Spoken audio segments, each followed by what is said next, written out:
వడ్లకొండ గ్రామ ఏనా చెరువు గోదావరి జలాలతో నింపాలని బీజేపీ నాయకులు హరీష్ డిమాండ్ చేశారు. ఈ విషయమై జనగామ జిల్లా కలెక్టర్ కు వినతి పత్రం అందించినట్లు పేర్కొన్నారు. అనంతరం కలెక్టరేట్ కార్యాలయ ఆవరణలో మీడియాతో మాట్లాడారు.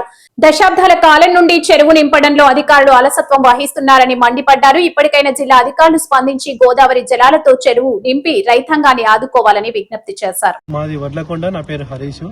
ఈ రోజు మా యొక్క వడ్లకొండ గ్రామ ఏన చెరువు నింపాలని చెప్పేసి మన జనగామ జిల్లా కలెక్టర్ గారిని ఈ యొక్క వినతి పత్రం ఇవ్వడం జరిగింది. గతంలో కూడా ఎప్పుడు మా యొక్క చెరువును నింపాలని చెప్పేసి ఈ యొక్క ప్రభుత్వాన్ని డిమాండ్ చేసినాం, ధర్నాలు చేసినాం మా రైతులందరం.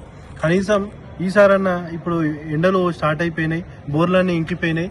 కనీసం ఈసారన్నా మా యొక్క చెరువును నింపి ఈ యొక్క మా రైతులను ఆ యొక్క పంట పొలాలను ఎండిపోకుండా ఆదుకోవాలని చెప్పేసి ఈ యొక్క జిల్లా కలెక్టర్ గారిని మేము వేడుకోవడం జరిగింది.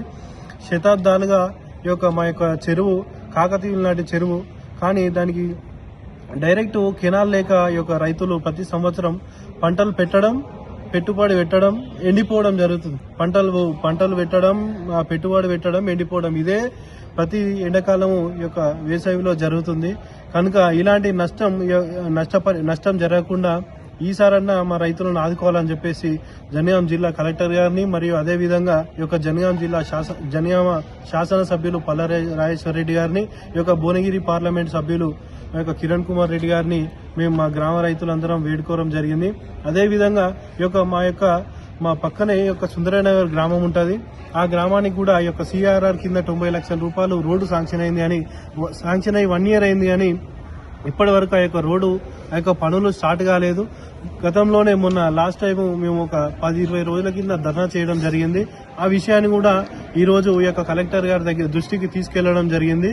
పరిశీలన చేసి ఈ యొక్క త్వరలోనే ఆ యొక్క రోడ్డును కూడా స్టార్ట్ చేస్తామని చెప్పడం జరిగింది.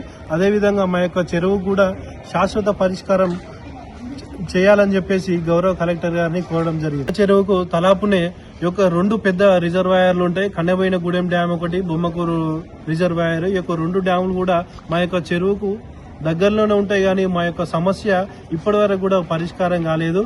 ఈ యొక్క సమస్యను పరిష్కారం చేయాలని చెప్పేసి అధికారులందరినీ, ప్రభుత్వాన్ని మేము వేడుకుంటున్నాం మా రైతులందరం. ధన్యవాదాలు.